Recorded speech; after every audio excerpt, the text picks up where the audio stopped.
नमस्कार साथियों, Sabrang YouTube channel में आप सभी का स्वागत है, अभिनंदन है।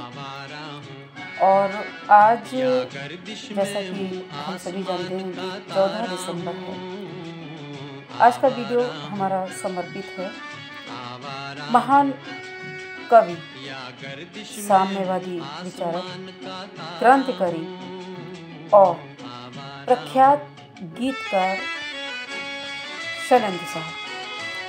आज उनकी पुण्यतिथि है, तो सबरंग यूट्यूब चैनल उन्हें श्रद्धापूर्वक स्मरण करते हुए अपनी भावपूर्ण श्रद्धांजलि अर्पित करता है। और साथ ही आज राज साहब का भी, जो कि उनके ख़ास दोस्त थे, उनकी आज जयंती है, तो उन्हें नमन करता है। किसी की मुस्कुराहटों पे हो निसार, किसी का दर्द मिल सके तो ले। शैलेंद्र साहब के बारे में तो ये तो हम सभी जानते हैं कि वे जहाँ रोमांटिक गीतों के बादशाह हैं, और हम उन्हें और कितनी अधिक गहराइयों से जान सकते हैं, हमने जानने की कोशिश भी की। तो आज हम रूबरू हो रहे हैं उनके छोटे बेटे दिनेश शंकर शैलेंद्र, जिन्हें BDS भी कहते हैं प्यार से।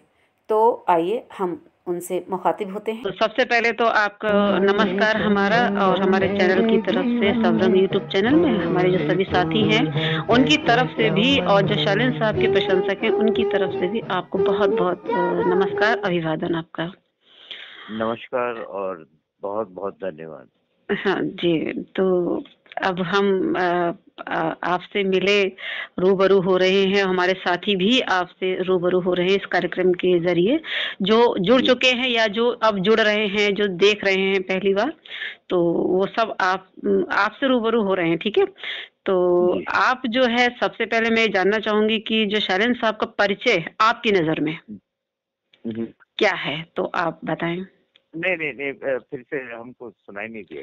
अच्छा, मैंने ये कहा कि हम अपने प्रशंसकों की तरफ से ये जानना चाह रहे हैं कि शैलेंद्र साहब का जो परिचय है आपकी नज़र में क्या है?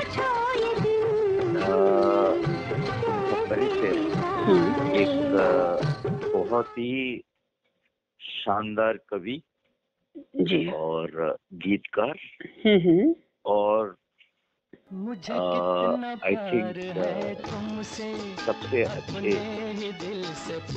पिता। जी बिल्कुल, क्या बात कही आपने। बहुत अच्छे गीतकार हैं वो, और साहित्यकार भी, कवि हैं।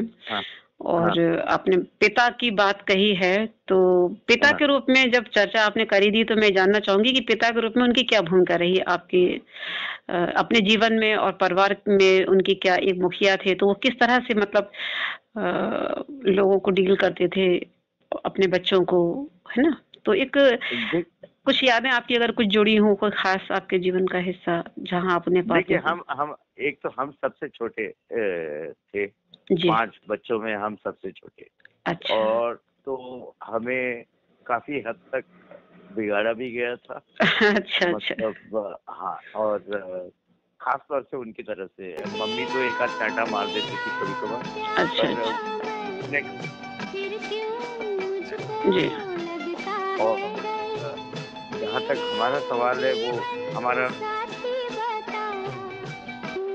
तो वो कभी बबल गम बोलते थे, कभी बबल्स बोलते थे, कभी एक उन्होंने एक फिल्म की थी जिसका टाइटल था पिलपिली साहब। अच्छा, तो और हम काफी पतले दुबले से थे, तो वो हमें पिलपिली साहब भी बोला करते थे कभी कभार। Hello sir. हाँ जी। हाँ, आपकी आवाज कट गई थी, तो आप फिर से जरा बता दीजिए। हम ये बता रहे थे कि पिता के रूप में। हाँ, पिता के रूप में, मतलब हम सबसे छोटे थे, हमारा पेट नेम बबलू जी। और तो कभी बबल गम बोलते थे, कभी बबल्स बोलते थे, कभी एक फिल्म उन्होंने जिसमें टाइटल था फिल्म का, तो क्या टाइटल था सर जी? क्या टाइटल था? वो आवाज थोड़ा सा डिस्टर्ब हो गई थी। पिलपिली साहब। अच्छा अच्छा, पिलपिली साहब। हाँ, और हम उस वक्त काफी पतले दुबले हुआ करते थे, तो लाड़ में पिलपिली साहब भी बोल देते थे। अच्छा। और काफी मस्ती मजाक, और जब सीरियस होते थे तो मतलब सीरियस इन द सेंस की कुछ अच्छी बातें वो जो सिखाना चाहते थे हम, तब वो उसी लहजे में हमें हमसे बात करते थे। और वो चाहे घर जब आते थे तो चाहे जितने भी थके हों, अगर हम बोले कि हमारे लिए घोड़ा बनो तो वो घोड़ा बनते थे और हम उनके ऊपर बैठ के सवारी करते थे। और वो मतलब काफी मस्ती रहती थी।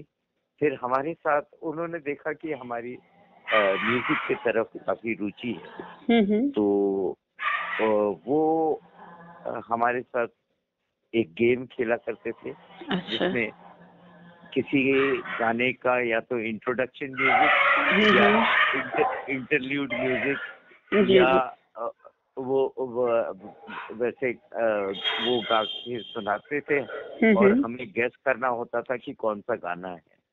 अब इसका नतीजा ये है, चाहे वो उनका लिखा हो या किसी और का मतलब पॉपुलर, उस वक्त का पॉपुलर गाना हो, तो उसका नतीजा ये है कि उस टाइम के आप जो भी गानों के बारे में हमसे पूछ लें, हम आपको इंट्रोडक्शन म्यूजिक, इंटरल्यूड म्यूजिक और उसका जो भी है हम अच्छी तरह आपको गुनगुना के सुना सकते हैं।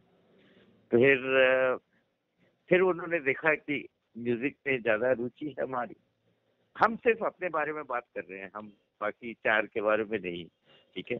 मैं इस वक्त आपसे आप ही की बात कर रही हूँ सर, आपकी नजर से ही मैं देखना चाहती हूँ उनको। जी जी जी। तो फिर उन्होंने जब देखा कि हमारी म्यूजिक में इतनी रुचि है, तो उन्होंने हमें वायलिन क्लासेस, हमसे पूछा कि वायलिन सीखोगे? हमने बोला बिल्कुल सीखेंगे। तो हमें वायलिन क्लासेस ज्वाइन करा दिया गया। नौकरी पर लगा दिया था कि उनके वो जो कलम यूज करते थे, एक सोने की पार्क पेन यूज करते थे वो, और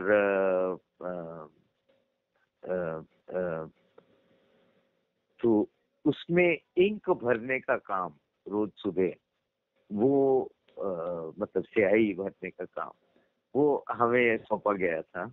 और उसके लिए हमारी तनख्वाह 30 रुपए महीने फिक्स की गई थी।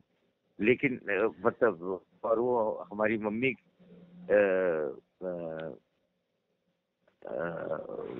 को रिस्पॉन्सिबिलिटी दी गई थी कि ये 30 रुपए महीने इसको दिए जाए। क्या वो जैसे कविताएं तो लिखते ही थे जी। क्या इस पद्य, मतलब कविता मतलब पद्य, तो क्या उन्होंने गद्य में कुछ लिखा है, जैसे कहानी है या उपन्यास है या कोई नाटक है या कोई संस्मरण है या कोई यात्रा साहित्य, आप समझ सकते हैं बहुत सारी विधाएं हिंदी में, हिंदी साहित्य की, तो क्या उन्होंने कुछ लिखा कविताओं से अलग हटके भी कुछ?